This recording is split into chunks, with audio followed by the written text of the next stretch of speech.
Hello students and welcome to Best Learning Classes. Today we are going to discuss the questions of the chapter number 9 of your accountancy book, that is Accounting for Share Capital, from question number 13.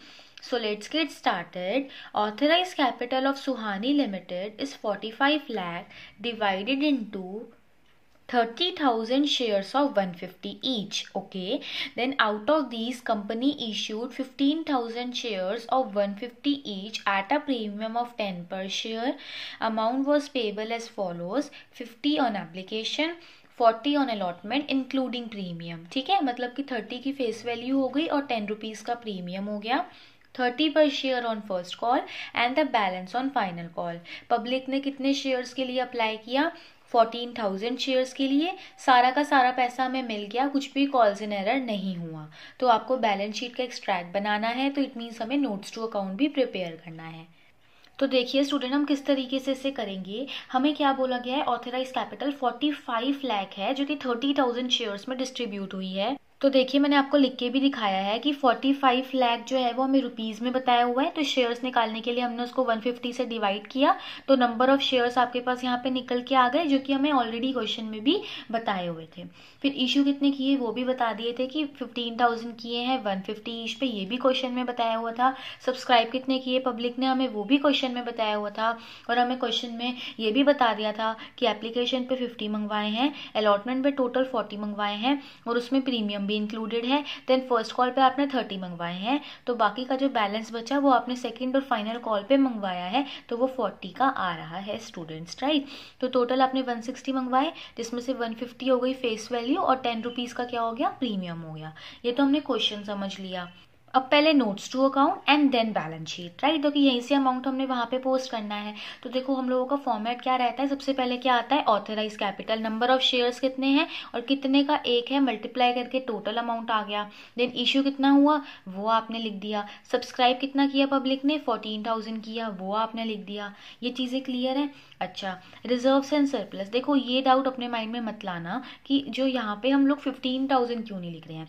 देखिए student, premium हमें उन्हीं shares पे receive होगा ना जितना public ने apply किया है. अगर पब्लिक अप्लाई ही 14,000 शेयर्स के लिए कर रही है, तो फिर जो वो प्रीमियम देंगे वो भी तो 14,000 शेयर्स पे ही देंगे ना. तो दैट्स वाई हम यहाँ पे 14,000 लिखते हैं. तो देखो अब कैश में हमारे पास या बैंक में कितना पैसा आएगा? टोटल आ जाएगा ना, जितना शेयर कैपिटल का है जितना प्रीमियम का है उनको मिला के ही तो आपके पास कैश एट बैंक आएगी. समझ आई ना मेरी बात. तो ये चीज़ हम पहले भी कर चुके हैं, राइट. तो देखिए इसी तरीके से आप यहाँ पे भी लिख देंगे कि देखिए शेयर होल्डर फंड्स में शेयर कैपिटल हमने 1 नंबर पे जो निकाला 21 लाख का वो लिख दिया. देन आपने reserves and surplus 2 number point में निकाला 1,40,000 का वो लिख दिया. तो टोटल मिला के यही हो गया. तो यही टोटल तो बैंक में भी आ रहा है, राइट. देखिए मैंने यहाँ पे एसेट्स में, करंट एसेट्स में, कैश एंड कैश इक्विवेलेंट में 3 नंबर पॉइंट में जो लिखा था अमाउंट वही सेम लिखा, क्योंकि जितना आया है उतना ही तो बैंक में गया होगा, तो वही आएगा यहाँ पे भी, राइट. स्टूडेंट, जो अब आपका टॉपिक शुरू हो रहा है ना वो ओवर सब्सक्रिप्शन का हो रहा है. देखो जैसे अभी हमने जो क्वेश्चन देखा था ना उसमें क्या था कि हम लोगों ने ना 15,000 शेयर्स इश्यू करे, पर पब्लिक ने अप्लाई कम के लिए किया, तो वो अंडर सब्सक्रिप्शन का केस होता है और उसका ट्रीटमेंट उसी तरीके से होता है जो अभी मैंने आपको करके दिखाया, राइट. क्या किया मैंने? सिंपल 14,000 लिया और उसके ऊपर सारी कैलकुलेशन कर दी. बट जो ओवर सब्सक्रिप्शन होता है ना वो थोड़ा सा अलग होता है, थोड़ा सा डिफिकल्ट हो जाता है, क्योंकि क्वेश्चन जब एग्जाम में आता है तो एग्जाम में ना हमेशा आपको ओवर सब्सक्रिप्शन का मिलता है, उसमें प्रोराटा अलॉटमेंट आ जाती है, कुछ रिजेक्शन आ जाता है. फिर साथ ही साथ में क्वेश्चन में वो लोग ये पॉइंट्स भी ऐड कर देते हैं कि एक पर्सन है उसने इतने शेयर अप्लाई किए या फिर अलॉट करे और उसने ये वाला पैसा आपको नहीं दिया. इन द सेंस आप अपनी बुक में जाइए, लास्ट के क्वेश्चंस देखिए, तो वो वैसे क्वेश्चन आते हैं और जर्नल एंट्रीज करने के लिए आते हैं. तो जो कि मैंने बताया था कि जर्नल एंट्रीज तो हम सब कर लेते हैं, दिक्कत आती है अमाउंट में. तो अच्छे से एक एक क्वेश्चन को समझ के चलेंगे, बिकॉज अगर आप स्टार्टिंग से अपना बेस क्लियर रखोगे तो आपको लास्ट के क्वेश्चन में दिक्कत नहीं आएगी, ठीक है. तो ओवर सब्सक्रिप्शन के केस में होता क्या है? होता ये है कि जैसे कि कंपनी ने ना इशू तो 10,000 ही शेयर्स करे, पर पब्लिक ने अप्लाई 13,000 के लिए कर दिया. अब भाई हमने तो 10,000 10,000 ही मंगवाए थे, पब्लिक ने अप्लाई आके यहाँ पे 13,000 का कर दिया, तो 3,000 तो एक्सेस हो गया। अब देखो कंपनी के पास अलग अलग ऑप्शन होते हैं, या तो वो 3,000 के 3,000 रिजेक्ट कर देगी, या फिर देखो स्टूडेंट थोड़ा लॉजिकली सोचिए। देखिए हम लोग क्या करते हैं, हम जब एप्लीकेशन की एंट्री करते हैं तो हम सबसे पहले रिसीव की एंट्री करते हैं, तो कि वो डायरेक्टली रिसीव हो जाता है हम लोगों के पास, ठीक है। तो मतलब हुआ क्या, हम लोगों के पास जो रिसीव हो गया वो ज़्यादा हो गया एप्लीकेशन पे, तो वो जो एप्लीकेशन पे ज़्यादा रिसीव होता है ना, हम उसको जाके एडजस्ट अलॉटमेंट में कर लेते हैं। अभी नहीं समझ आएगा, क्वेश्चन में समझ आएगा तो अच्छे से समझेंगे, ठीक है। तो क्वेश्चन नंबर 14 देखिए, Faber Limited invited applications for 70,000 equity shares of 100 each, ठीक है। The application money received for 30 per share was 27 lakh. Name the kind of subscription. List 3 alternatives for allotting these shares. तो मैं आपको समझाती हूँ। Question में students ये तो आपको बता दिया डायरेक्टली कि कंपनी ने इशू 70,000 इक्विटी शेयर्स करे हैं, बट क्वेश्चन में आपको ये नहीं बताया गया कि पब्लिक ने अप्लाई कितने शेयर्स के लिए किया है। उन्होंने आपको अमाउंट बता दिया और प्राइस पर शेयर बता दिया, तो उसको हमने डिवाइड करके निकाल लिया। ये फर्स्ट स्टेप है इस क्वेश्चन का। जब भी क्वेश्चन में ना बताया गया हो नंबर ऑफ शेयर्स, तो आपको वो कैलकुलेट करने हैं, ठीक है, पर शेयर जो अमाउंट होता है उससे डिवाइड करके। तो वो मैंने कर लिया। तो देखिए आप खुद ही देखिए, कंपनी ने इशू इतने किए, पब्लिक ने अप्लाई इतने कर दिए। स्टूडेंट एक्सेस में अप्लाई हो गया ना, ज्यादा अप्लाई कर दिया ना, तो कौन सी सब्सक्रिप्शन है, ओवर सब्सक्रिप्शन है। आपने आंसर दे दिया। वो बोल रहे हैं कि अब कंपनी के पास इस सिचुएशन को हैंडल करने के क्या 3 वेज हैं। भाई देखो कंपनी ने अगर इशू किए हैं तो अलॉट भी करने पड़ेंगे, तो अलॉट अब वो किस तरीके से करेंगे, क्योंकि 20,000 तो एक्सेस में आ गया, ओवर सब्सक्रिप्शन का केस हो गया। तो यहाँ पे समझिएगा जो मैं आपको बताने की कोशिश कर रही थी वो चीज, ठीक है। तो देखिए 3 ऑप्शन है। पहला जो मैंने आपको बताया कि कंपनी पूरे के पूरे ही रिजेक्ट कर देगी। देखो 20,000 एक्स्ट्रा है ना, 90,000 आ गए, हमने 70,000 मंगवाए थे, तो 20,000 जो एक्स्ट्रा आया हम उसको पूरे का पूरा रिजेक्ट कर देंगे, रिफंड कर देंगे। लो भाई वापस ले लो, जिसने भी एक्स्ट्रा दिए थे वो वापस ले लो। मैम यहाँ पे 30 क्यों आया, क्योंकि 30 पर शेयर तो मंगवाया है, तो वो आ गया। अब जो भी क्वेश्चन में अलग अलग होगा वो ले लेना, ठीक है। ये हम रिफंड कर देते हैं, पहला ऑप्शन। दूसरा ऑप्शन प्रोराटा अलॉटमेंट, जो कि मोस्टली आपको क्वेश्चन में बोला होगा कि प्रोराटा बेसिस पे एडजस्टमेंट हुआ है। प्रोराटा का मतलब ये होता है स्टूडेंट कि जैसे ना हम एप्लीकेशन पे कंपनी मंगवाती है, ठीक है, फिर अलॉटमेंट होती है, देन फर्स्ट कॉल होती है, सो ऑन टिल ऐसे चल रहा होता है। तो क्या होता है कि एप्लीकेशन पे ज्यादा आ जाता है ना, तो हम कहते हैं हम रिजेक्ट नहीं कर रहे, हम ना उसको अलॉटमेंट पे एडजस्ट कर देंगे। अब जितना आपने एप्लीकेशन पे ज्यादा दे दिया है ना, उतना ही आप अलॉटमेंट पे कम दे देना। ट्राई टू अंडरस्टैंड, ठीक है, उतना ही आप अलॉटमेंट पे कम दे देना, ठीक है। उनका भी नुकसान नहीं हुआ, हमें भी वापस नहीं करने पड़े। तो वही चीज यहाँ पे भी होगी। देखो 90,000 इंटू में 30 के अकॉर्डिंगली उन्होंने हमें पैसे दिए 27 लाख, पर हमें चाहिए कितने थे, 70,000 पे 30 के अकॉर्डिंगली। आई समझ, देखो कंपनी तो यही चाहती थी, पर उन्होंने दिए कितने, इतने दे दिए। तो कितने ज़्यादा दे दिए, 6 लाख ज़्यादा दे दिए ना, यही 6 लाख ज़्यादा दे दिए। तो जो ये 6 लाख है ये हम क्या करेंगे, अपने पास रख लेंगे, बचा के रख लेंगे, और इसको अलॉटमेंट में जाके एडजस्ट कर देंगे। अब आपको अलॉटमेंट पे जितने भी देने हैं उसमें से अब 6 लाख हमें कम दे देना, तो कि आप उतने ज़्यादा एप्लीकेशन पे दे चुके हो। पहले बार क्वेश्चन में नहीं समझ आ रहा, कोई बात नहीं, आगे भी क्वेश्चन आएंगे, समझ आ जाएगा, पर थोड़ा समझ जरूर आना चाहिए। एक बार जरूर पीछे करिए वीडियो और देख लीजिए। और थर्ड केस में क्या होगा, कॉम्बिनेशन हो जाएगा। भैया तो वैसे कर लेंगे, कहेंगे हम 10,000 जो है वो रिजेक्ट कर रहे हैं, बाकी का 10,000 का हम प्रोराटा अलॉटमेंट कर रहे हैं। तो ये तीनों ऑप्शन होते हैं कंपनी के पास, जो भी वो चाहें वो कर सकते हैं, राइट। 15th क्वेश्चन देखिए, Sangam marbles limited invited application for 20,000 equity shares of 100 each issued at par payable on application. The issue was oversubscribed by 5,000 shares and allotment was made on pro rata basis. जो मैंने बताया कि question में given ही होता है, आपको journal entries pass करनी है। तो देखिए स्टूडेंट, देखो हुआ क्या, देखो जब भी मैंने आपको क्या बोला था, एप्लीकेशन में आप रिसीव की एंट्री पहले करते हो, क्योंकि देखो पब्लिक ने तो अब अप्लाई कर दिया, उन्होंने जितना भी अप्लाई किया वो पैसा तो हमारे पास आ गया, अब वो बैंक में आ गया। अब आगे हमें क्या करना है वो हम नेक्स्ट स्टेप में बताएंगे। अब पहले आप ये बताइए आपको रिसीव कितना हुआ। तो 5,000 से ओवर सब्सक्राइब था, मतलब हमने 20,000 मंगवाया, 5,000 से ओवर सब्सक्राइब था, मतलब हमें 25,000 पे रिसीव हो गया। तो वही मैंने लिखा 25,000 पे आपको 100 रुपीज रिसीव हो गए। इन लॉट रिसीव हो रहे हैं, मतलब share application and allotment. Bank में आया, एसेट है, बढ़ गया तो डेबिट हो गया, अमाउंट आपने यहाँ पे मेंशन कर दिया। दूसरी चीज मैंने बताई थी, जिसको यहाँ पे क्रेडिट कर रहे हो वही सेम यहाँ आके डेबिट करोगे ही करोगे, कर दिया आपने, ठीक है। अब वो हमें क्या कह रहे हैं, प्रो राटा बेसिस पे एडजस्टमेंट करिए। स्टूडेंट जब आपने इन लॉट मंगवा ही लिया है सारा का सारा पैसा, कुछ अलग अलग आपने इंस्टॉलमेंट्स पे मंगवाया ही नहीं है, तो इट मीन्स अब हम कहीं पे जाके इसको एडजस्ट तो नहीं कर सकते। तो क्या आपके माइंड में क्वेश्चन आएगा, मैम ये तो अलॉटमेंट पे एडजस्ट करना था, बट हमने तो ऑलरेडी यहाँ पे पूरा लॉट में 100 के 100 रुपीज़ ही मंगवा लिए हैं, अलॉटमेंट कुछ बची ही नहीं है। तो इट मीन्स हम क्या करेंगे कि जो भी एक्सेस है उसको क्या कर देंगे, रिफंड कर देंगे। 5000 एक्सेस आया, उसको हमने सीधा सीधा रिफंड कर दिया, और जितना हम लोग चाहते थे कि आए 20,000 शेयर जो हम लोगों ने इशू करे थे, वो हम लोगों ने अपने शेयर कैपिटल में ट्रांसफर कर दिए। कितना इजी है देखिए। क्वेश्चन 16 देखिए, citizen watches limited invited applications for 50,000 shares of 10 each, payable 3 on application, 4 on allotment and balance on first and final call. Okay, applications were receive for 60,000 shares. देखो company ने कितनी apply की, 50,000 के लिए, receive कितने के लिए हो गई, 60,000 के लिए। तो ये फिर से ओवर सब्सक्रिप्शन का केस हुआ। एप्लीकेशंस आपने 50,000 की एक्सेप्ट की और बाकी की सारी रिजेक्ट ही कर दी, तो इस बार तो हमें डायरेक्टली बता दिया। एक और नई चीज़ क्या बताई कि फर्स्ट और फाइनल कॉल पे 500 शेयर्स पे आपके पास पैसा रिसीव नहीं हुआ। चलिए आइए समझिए। देखिए सबसे पहले क्या उन्होंने आपको बोला है कि एप्लीकेशन पे आप लोगों के पास कितने, अब आप खुद सोचो, अपने माइंड में जाओ, जाकर सोचो कि हम सबसे पहले रिसीव की एंट्री कर रहे हैं। भाई माना ज़्यादा आया, पर अभी पहले सबसे पहले हमारे पास बैंक में कितने पैसे आए, 60,000 शेयर्स पे आए। हमेशा स्टूडेंट ओवर सब्सक्रिप्शन के केस में जो फर्स्ट एंट्री होती है ना एप्लीकेशन की, वो 60,000 शेयर्स पे होती है। बाकी के सारी जो भी हम एंट्रीज करेंगे वो सब 50,000 शेयर्स पे करेंगे, ठीक है। क्योंकि पब्लिक ने अप्लाई जितना कर दिया वो हम फर्स्ट में डाल देंगे, बाकी जो हम अलॉट करेंगे वो सब 50,000 पे करेंगे, जितना हम चाहते थे कि पब्लिक अप्लाई करे। शायद समझ आ गया होगा आप लोगों को अब तक। तो देखो 60,000 पे हमारे पास पैसा रिसीव हुआ और एप्लीकेशन पे हुआ। एप्लीकेशन पे कितने रुपीस मंगवा रहे हो, 3 रुपीज़ मंगवा रहे हो, तो वही हमारी entry, bank account debit to share application account, और अमाउंट आपने लिख दिया। बैंक में आया, एसेट है बढ़ गया होगा तो डेबिट कर दिया। जिस अमाउंट को यहाँ पे आपने क्रेडिट किया उसी सेम को यहाँ पे डेबिट करोगे विद द सेम अमाउंट, कर दिया।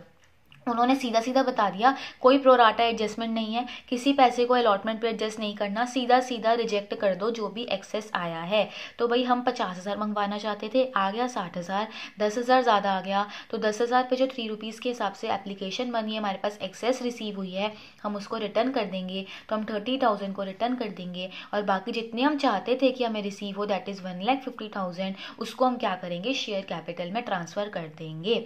वेरी सिंपल, खत्म हो गया ओवर सब्सक्रिप्शन का। इन दिस केस अगर पूरा ही रिजेक्ट हो जाता है ना तो बहुत इजी हो जाता है क्वेश्चन, आगे बहुत सिंपल रहेगा। वही पहले शेयर अलॉटमेंट को ड्यू कर दो, share allotment account debit to share capital, ठीक है उसके। ओके, तो अब आपने यहाँ पे क्या करा, ड्यू कर दिया। ड्यू का मतलब क्या होता है, देखो हम लोग ड्यू कर देते हैं फिर हमारे पास रिसीव हो जाता है, तो कि अब हमने बता दिया हमने इतने कोई शेयर अलॉट करने हैं, बाकी के हम रिजेक्ट कर रहे हैं, तो अब हम पहले ड्यू कर रहे हैं, फिर रिसीव, फिर ड्यू, फिर रिसीव, पहली बारी में रिसीव हो जाता है, ठीक है ना। लॉजिकली सोचिए, एप्लीकेशन पे हमने कर लिया, अलॉटमेंट पे 4 रुपीज़ मंगवाए गए हैं, जैसे कि मैंने बताया बाकी की सारी एंट्रीज 50,000 शेयर्स पे होंगी तो वो हो गई। देन बैंक में रिसीव हो गया, तो कि बैंक में अलॉटमेंट के केस में कुछ भी एरर नहीं है। अब ये थोड़ा ध्यान से देखना, देखो share first and final call पे 50,000 पे एंट्री करोगे, और आप कितने मंगवा रहे हो फर्स्ट और फाइनल कॉल पे, बैलेंस। देखो 3 आपने एप्लीकेशन पे मंगवा लिए, देखिए 3 आपने एप्लीकेशन पे मंगवा लिए, 4 आपने अलॉटमेंट पे मंगवा लिए, टोटल है 10। 10 में से 7 आपने मंगवा लिए, 3 बचे तो वो आपने फर्स्ट एंड फाइनल कॉल पे मंगवा लिए। यही हुआ, फर्स्ट और फाइनल कॉल पे आपने 3 रुपीज़ मंगवाए, वो आपने पहले ड्यू तो कर दिए, बट अब बात करो रिसीव की। तो स्टूडेंट अगर हम रिसीव की बात करें तो 500 शेयर्स पे सिर्फ रिसीव नहीं हुए हैं हमें 3 रुपीज़। देखिए ध्यान से अमाउंट एक एक मेंशन करना पड़ेगा। जो ये 500 शेयर्स वाला है इसने हमें एप्लीकेशन भी दे दी, अलॉटमेंट भी दे दी, बस इसने हमें फर्स्ट और फाइनल कॉल 300 रुपीज़ वाली नहीं दी, तो वो हमने एरर में डाल दिया, ठीक है। अच्छा, अब यहाँ पे फर्स्ट एंड फाइनल कॉल ये वाला अमाउंट भी समझ आ गया, ठीक है। बट समझ ये नहीं आया कि यहाँ 49,500 क्यों आया। भाई इसलिए आया, 50,000 टोटल शेयर्स थे आप लोगों के पास, उसमें से 500 वाले तो एरर हो गए, तो बचे कितने, 49,500। तो जो पैसा उसके पास रिसीव हुआ फर्स्ट एंड फाइनल कॉल पे वो 49,500 शेयर्स पे हुआ। और कितने मंगवा रहे थे, 3 मंगवा रहे थे। बहुत ईजी है अभी तक क्वेश्चन, बिल्कुल भी मुश्किल नहीं है। क्वेश्चन नंबर 17 बहुत अच्छा क्वेश्चन है, आपको समझ आ जाएगा इसमें प्रोराटा, ठीक है। तो देखें क्या है, Eastern India company limited having an authorise capital of 10 lakh divided into shares of 10 each. मतलब आपको पहले इसमें शेयर्स जो है वो निकालने पड़ेंगे कि कितने हैं, ठीक है। आपको यहाँ पे सिंपली उन्होंने बता दिया अमाउंट और एक शेयर का क्या कॉल है, प्राइस है वो बता दिया, ठीक है। इशू कितने किया आपने, 50,000 किए हैं, प्रीमियम पे की है। ओके, तो प्रीमियम कहाँ पे है? अलॉटमेंट पे है। ये सारा आपने मंगवाया। ओके, अब एप्लीकेशन 60,000 के लिए रिसीव हो गई स्टूडेंट। देखो 50,000 इशू करे और रिसीव कितने हो गए? 60,000। अगेन ओवर सब्सक्रिप्शन का केस। अब देखो उन्होंने प्रोराटा बेसिस किया। क्या क्या किया? 40,000 वाले को पूरे 40,000 दे दिए, 15,000 वाले को 8,000 शेयर दिए और 5,000 वाले को 2,000 on allotment, excess money being return. तो अब आपको हुआ होगा ये क्या है, तो हम बहुत अच्छे से समझेंगे, डोंट वरी। ओके, सारे अमाउंट जो भी अलॉटमेंट पे ड्यू थे वो रिसीव हुए। फर्स्ट कॉल भी हमने की पर उस पर मनी हमें 100 शेयर्स पे नहीं मिली, बाकी सारे शेयर्स पे मिल गई। आपको जर्नल भी पास करना है, कैश बुक भी प्रिपेयर करनी है और आपको साथ ही साथ में बैलेंस शीट भी बनानी है, राइट। पूरा ध्यान यही रखिएगा स्टूडेंट, तभी समझ में आएगा, अदरवाइज नहीं आएगा ये चीज़ समझ आपको। तो देखो उन्होंने हमें क्या बोला कि ना हमें ना ये 60,000 पे रिसीव हो गया बट हमने मंगवाए 50,000 ही थे। यही उन्होंने आपको क्वेश्चन में बोला कि हमने इशू 50,000 ही करे बट रिसीव 60,000 हो गया। फिर वो आपको क्या बोल रहे हैं? 40,000 वाले को फुल अमाउंट दे दिया, 40,000 शेयर्स दे दिए। देन उन्होंने क्या किया कि 15,000 वालों को उन्होंने 80,000 दिए। पहले लिख लो हुआ क्या है, ठीक है। उसके बाद क्या हुआ? उन्होंने ये बोला कि 5,000 वाले को आपने 2,000 दिए और बाकी के कुछ भी एक्सेस हुआ उसे आपने रिटर्न कर दिया। ध्यान रखना इस वाले केस में जो भी एक्सेस होगा उसको आप रिटर्न कर दोगे, ठीक है। तो करते हैं, देखिए स्टूडेंट ये तो बहुत ईजी है, सिंपल। जैसे हम करते हैं 40,000 वाले को 40,000 दे दिए, इसको तो इग्नोर करके चलिए, मैं आपको ये दोनों चीज़ें एक्सप्लेन करती हूँ। देखिए जैसा कि मैंने आपको बताया था कि जब भी जैसे हमारे पास एप्लीकेशन पे एक्सेस रिसीव हो जाता है तो हम उसको अलॉटमेंट पे कर लेते हैं और कहते हैं कि अलॉटमेंट पे आप इतने कम दे देना, वो चीज़ यहाँ अप्लाई होगी, ठीक है। तो उन्होंने क्या बोलना है आपको कि 15,000 वाले को आप 8,000 दे रहे हो, ये आपकी कैटेगरी नंबर 2 थी। इसमें क्या हुआ देखो, 15,000 वाले को मतलब 15,000 शेयर्स पे आपको एप्लीकेशन मनी रिसीव हुई बट हम चाहते कितना थे, एक्चुअल होनी कितनी चाहिए थी 8,000 पे, क्योंकि हम लोग तो इतने ही मंगवाना चाहते थे, राइट। तो अब हम क्या कह रहे हैं? हम कह रहे हैं कि कोई बात नहीं, आपने हमें 15,000 पे दे दिया पर हम तो भाई 8,000 वाले को ही हम अलॉट करने वाले हैं। तो एक्चुअल एप्लीकेशन मनी ये हो गई। आई इतनी बात समझ?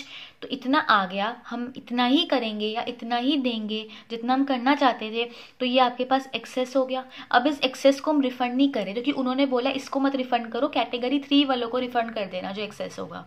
तो इसमें जो ये है 21,000 इसको हम अलॉटमेंट पे एडजस्ट कर देंगे, ठीक है।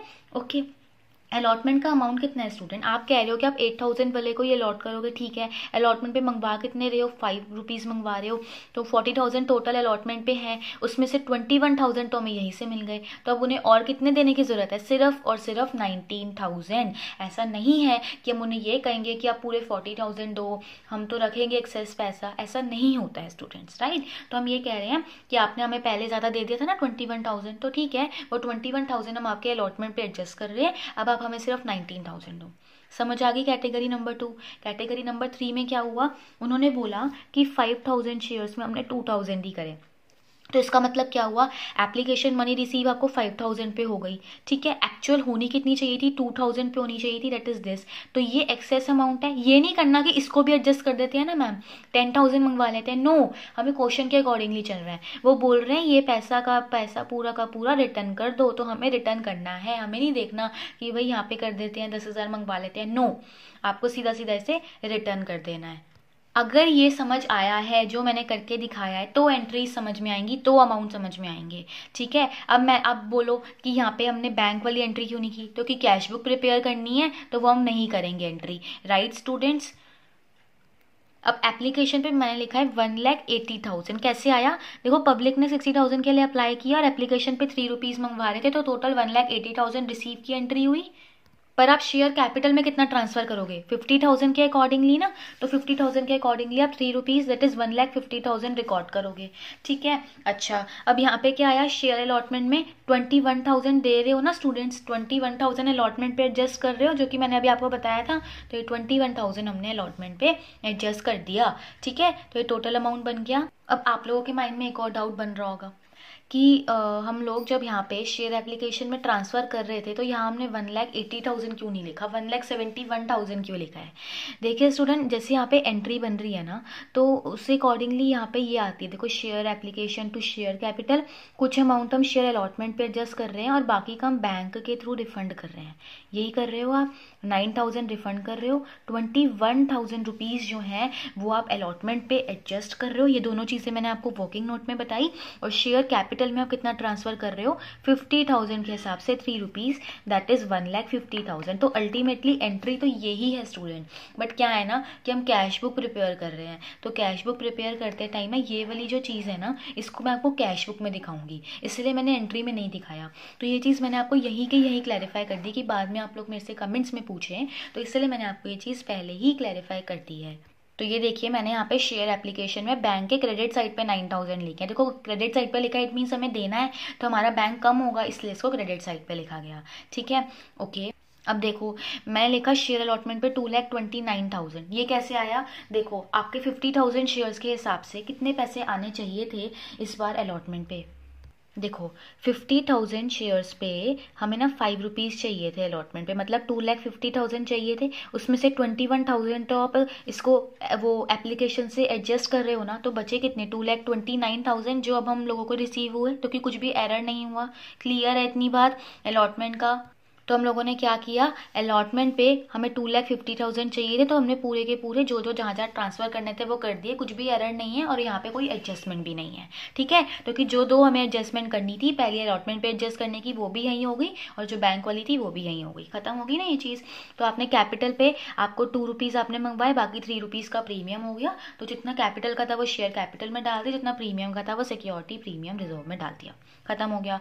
देन हम फर्स्ट कॉल पे चलते हैं। स्टूडेंट, फर्स्ट कॉल पे 50,000 शेयर्स पे हम लोगों ने 3 रुपीज़ मंगवाए थे, दैट इज़ हमने 10 रुपीज़ मंगवाए थे। बट हुआ क्या, उन्होंने बोला था 100 शेयर पे पैसा रिसीव नहीं हुआ, तो वो कॉल्स इन एरर हो गया। 100 रुपीज़ पे 3 रुपीज़ का, दैट इज़ 300 रुपीज़ का। तो अगर अब मैं यहाँ पे आपको कैश बुक दिखाऊँ, तो कैश बुक में मैंने 49,900 लिखा है, क्योंकि टोटल तो 50,000 थे, पर 100 रुपीज़ वाले ने हमें फर्स्ट कॉल पे पैसा नहीं दिया है, तो 49,900 पे ही रिसीव हुआ है। क्योंकि बैंक में हमें कॉल्स इन एरर हमने एंट्री में दिखा दिया आपको समझाने के लिए, बट हम जब कैश बुक में करेंगे तो हम वही लिखेंगे जो एक्चुअली में रिसीव हुआ है, तो वो ये वाला अमाउंट हुआ है। तो आपके पास ये यहाँ पे बैलेंस कैरी डाउन जो है ये बन के आ जाएगा स्टूडेंट। तो ये चीज़ अब आपको समझ आ गई होगी, नहीं आई तो पीछे करिए वीडियो और देख लीजिए।